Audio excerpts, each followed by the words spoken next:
What's up, everybody? It's me, Melanie Mac, here on my new channel, Melanie Mac Go Boom. Thank you so much to everybody who's hanging out, leaving comments, watching the videos, leaving thumbs up, all that kind of stuff. You're the realist. You're the realist. So today, I'm going to talk about a topic that I talk about a lot, and that's how they keep trying to erase femininity in our media and all that kind of stuff, because they keep doing it and it keeps happening. And every single time something like this happens, like with the green M&M or something like that, there's always somebody who's like, it's just candy, get over it. They always try to lighten what is actually going on here, and they fail to see the big picture, or they either fail to see that or they don't care. Okay. Now, this has obviously been going on for a while with masculinity as well. Masculinity has been on the attack for so long. The whole term toxic masculinity, don't even get me started on that.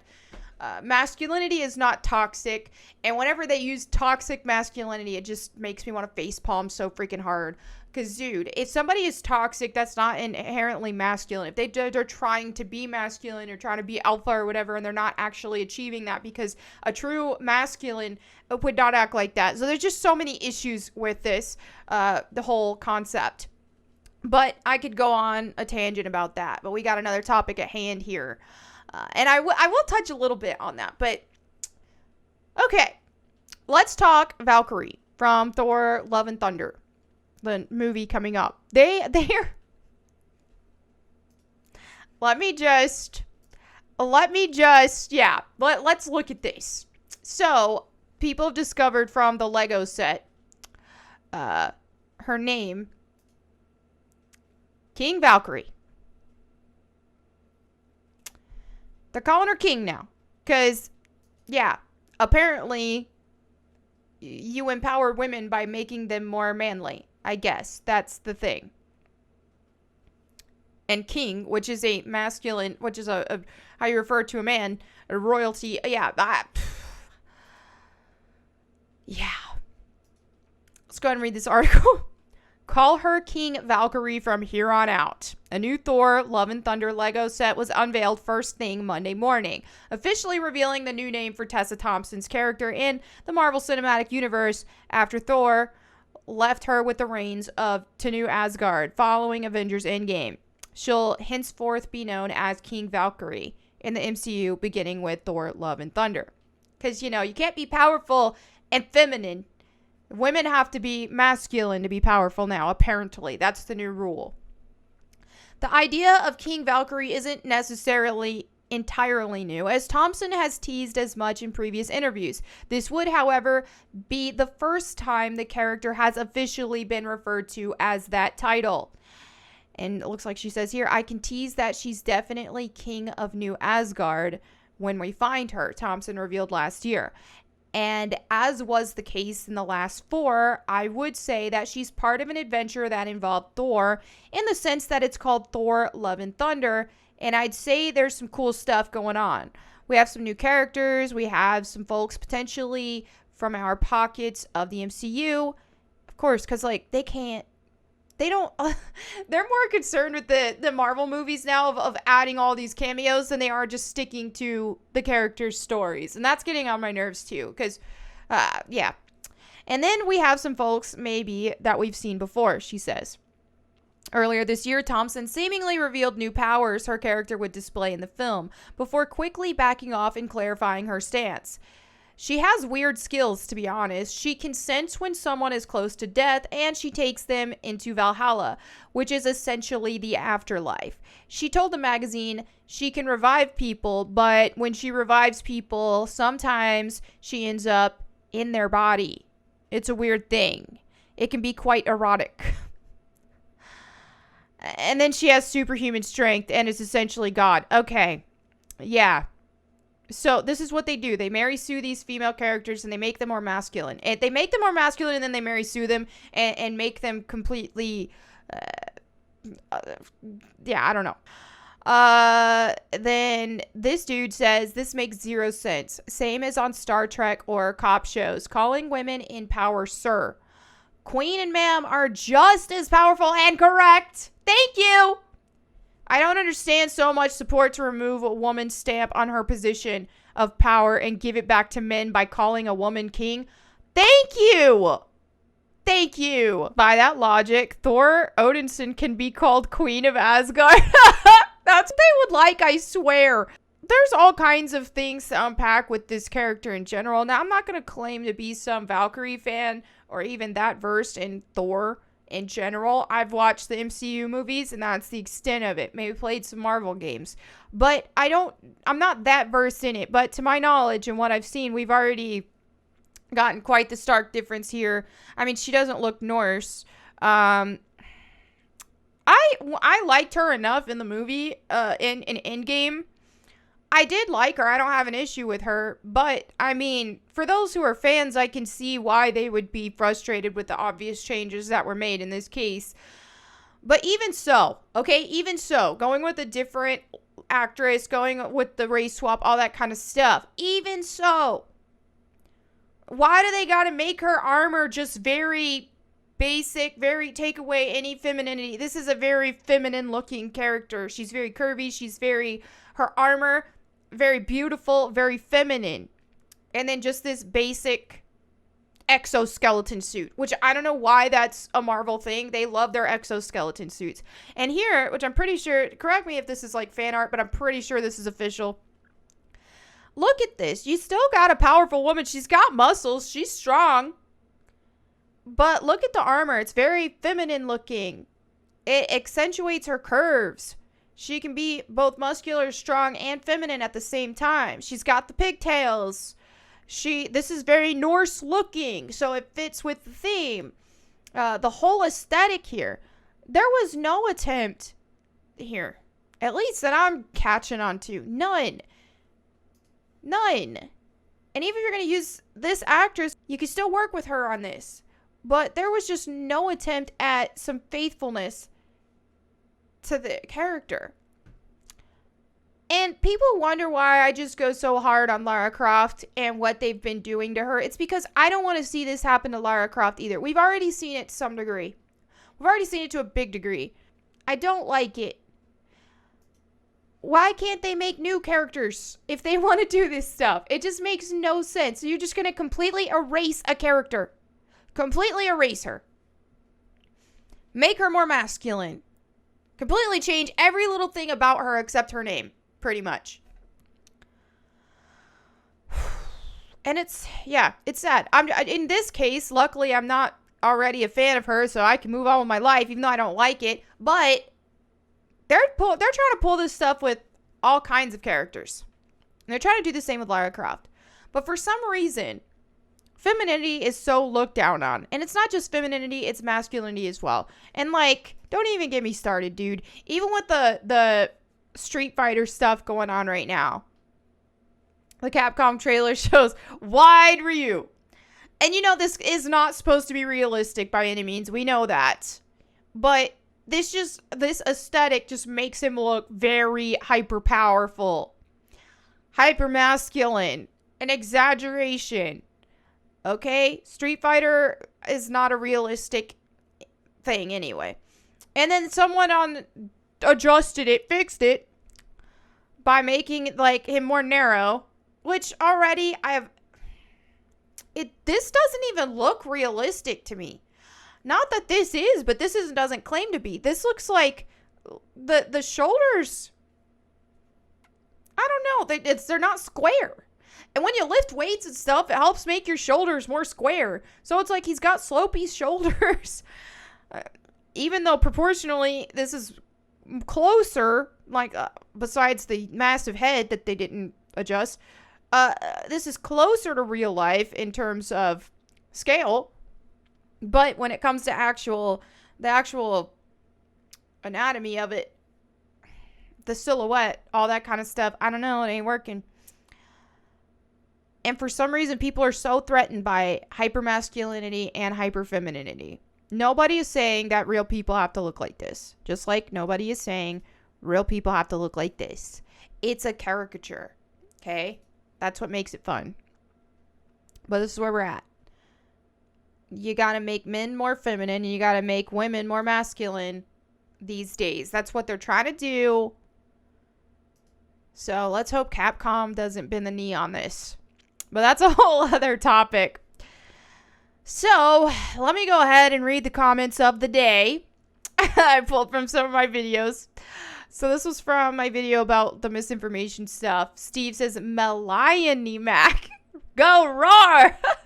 Seriously, though, look up the July 16th, 2018 World Economic Forum article entitled, Good Grub, Why We Might Be Eating Insects Soon. It's no wonder there's such a push to get rid of meat and to get people to eat bugs. It's just disgusting, dude. Those elites who would exert control over things at a world scale, think of the common folk as insects. You are what you eat, after all, which is so true. You really are what you eat. And people, I made a comment in that video that I made about how whenever I switched to a mostly meat-based diet versus my previous mostly vegetarian-based diet, my mindset changed. I became more assertive. I became stronger mentally. And that's not a coincidence. And people don't realize the impact that the food that you eat has on your body. You are what you eat. So yeah, we ain't gonna be living on no bugs. And then they said, but you, Mel, are helping lead the charge of the lions who will not go quietly into the dark night of tyranny. Thank you, Steve. And here he goes, and you've been my go-to Tomb Raider expert for years and years and years. It's so great to see and hear the Lady Lion give a roar that goes booming across the interwebs. Keep booming out the truth, Mel. Thank you. This just made me smile so much. And, you know, speaking of femininity and masculinity, notice how Steve here, he's able to describe me in a way that is empowering. But he, you know, the Lady Lion, like, he doesn't have to detract from me being a woman to make me sound powerful. So thank you so much for that empowering speech, Steve. So, in this one, Alex says, finding out who your friends are is like an enema. Not very pleasant, but it does clear all the crap out of your life. Exactly. You know, that's the truth.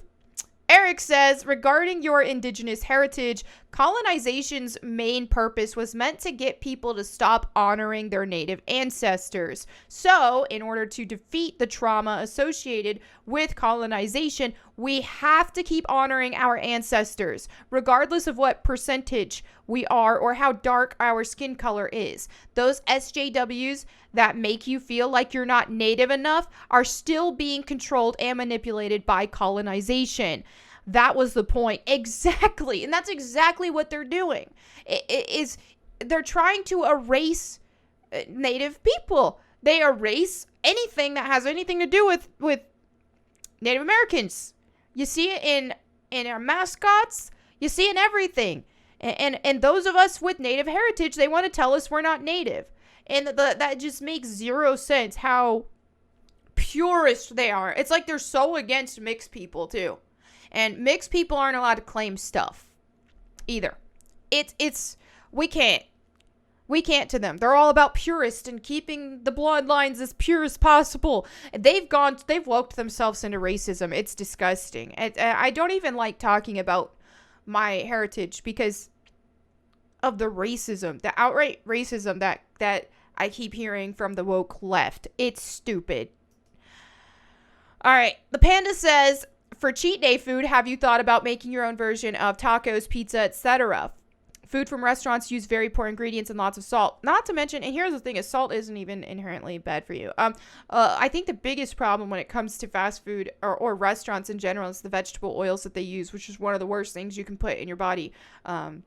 Vegetable and seed oils, and not to mention soy.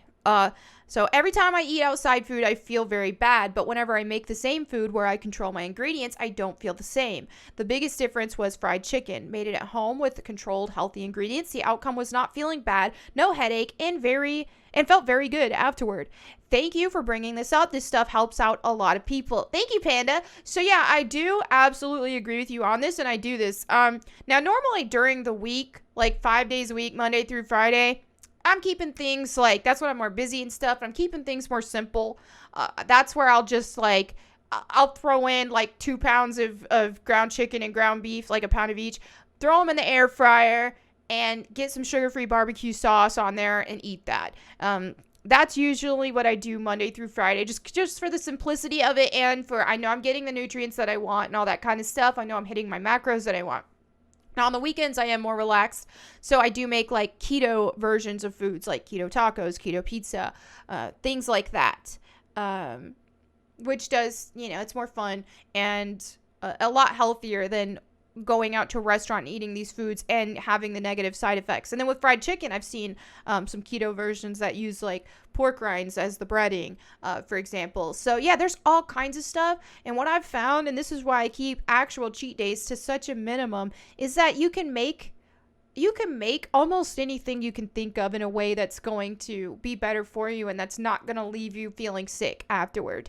So yeah, 1000% feel you on that. And speaking of which, I've been wanting to work on a cookbook for so long, like a keto type cookbook for so long, so we'll see. But it almost is never worth it to eat crap. It's always better. I always feel so much better when I make my own version of it that's healthier. All right, the Pulverine says, and predators, I mean male feminists, you freaking nailed it. I have fun with that one.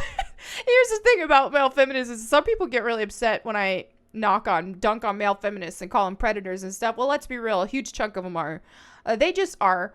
And people want to invalidate my experiences. You're not going to do that. They're freaking predators, man. And predators use that title to get to women. Now, there are some of the gay variety that, we already know they don't want us anyway. So they're more trustworthy, I will say. I may not agree with everything that they believe and all that kind of stuff, but I'm not scared around them.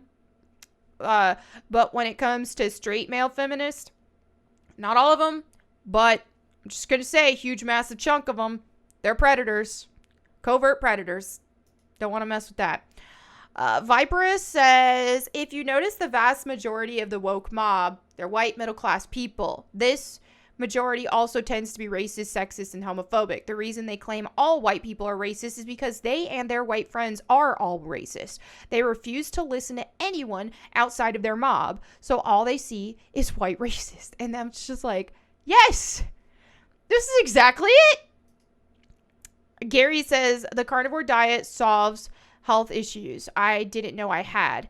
I got on it for SIBO, or SIBO, I don't know how to pronounce that for sure, but I have heard of that's like a stomach issue, I think. But I also got rid of skin inflammation, redness, and a dad bod. The diet had me looking like a model, and that's the thing is I went on carnivore for my endometriosis issues, but I also noticed improvements in so many other areas, like my skin. I used to get bad breakouts over stuff, and I just had no idea that changing my diet would fix that. And it did. Now I almost never get a pimple. Almost never. But getting on carnivore diet and then learning, I did learn through stuff that I'd try to introduce what messed with my skin. Like coffee, for example. I can't really tolerate caffeine, but I drink like decaf. Dude, I was getting like cystic acne and I had no idea, and I made the connection. Wait a minute. Let me cut out the decaf. And I did, and my skin hasn't been breaking out ever since. And I was like, what? I discovered that like a little over a year ago. So yeah, it's just things like that. Our bodies will react to things that we don't like in different ways. For me, I know my body doesn't like something if I'll get a pimple. Now, if I stay consistent, I'm on carnivore and I don't eat crap that my body don't like, then yeah, I'll have clear skin. Awesome. But I know if a pimple turns up, I'm like, oh crap, what did I do? What did I eat? What did I do different? And that's that. So let's go ahead and move on to the verse of the day. I thought this was important for what's going on in the world lately, and so much division. There's the woke crowd love to divide people on race, religion, or lack thereof, skin color, which that goes with race, but gender. They want the different genders fighting. They want different sexualities and all that kind of stuff fighting. They want us all fighting. They want us all divided. Instead of us just all seeing each other as human beings, they want us all divided. Because that keeps people in power and that keeps people in control. That's why they do it. So I really wanted to read this, which is Psalm 133, verse 1. It says, behold, how good and pleasant it is when brothers dwell in unity. And that's so important. We've been seeing bits of that when it comes to like the Canadian truckers, protesters, all that kind of stuff. Just look how powerful they were when they came in unity. And everybody was supporting each other. We had America. We had people from all over the world supporting them. And it was wonderful. Granted, that has not turned out the best. But there's only so much you can do. But all things considered, just the amount of unity that we did have with them and all that kind of stuff, it felt great. And, we can overcome this evil that's in the world. And here's the thing, is I'm not going to call every woke person evil, but a lot of them are. And when we talk about evil in this world and that kind of stuff, and, obviously I'm a Christian. I believe that there are evil beings in this world. I believe there are demons and Satan himself who are influencing people. They're not revealing themselves, because if they reveal themselves, then that proves that God exists. But are they working with people? I absolutely think so. Are they influencing people, and are people possessed? I think so. So I think that a huge chunk of this woke movement is evil. I truly do. And I think that there's evil behind it. And here's the thing, is evil doesn't always show itself as evil. Evil disguises itself as good. And so that's exactly what the woke movement has done. You see, oh, we just want to help people. Oh, we just care about women. Oh, we just care about minorities. And they don't. They don't. Look at me. They come for me, dude. They come for me like crazy. They hate on me. They tell me I'm not native. They tell me, they hate on me even though I'm a woman. All this kind of stuff. They will deny my own part of my own heritage. They will deny me as a human being and try to invalidate me as a human being. They don't care. It's all about control. And it's evil. And I think that a lot of it is influenced by evil and by demonic forces, if I'm being honest. And it feels evil. Yeah, so I ain't about it. And I call that crap out as I see it. But anyway, that's it for today's video. Thank you all so much for hanging out. I hope you had a good time. I'll see you again tomorrow. And in the meantime, go boom.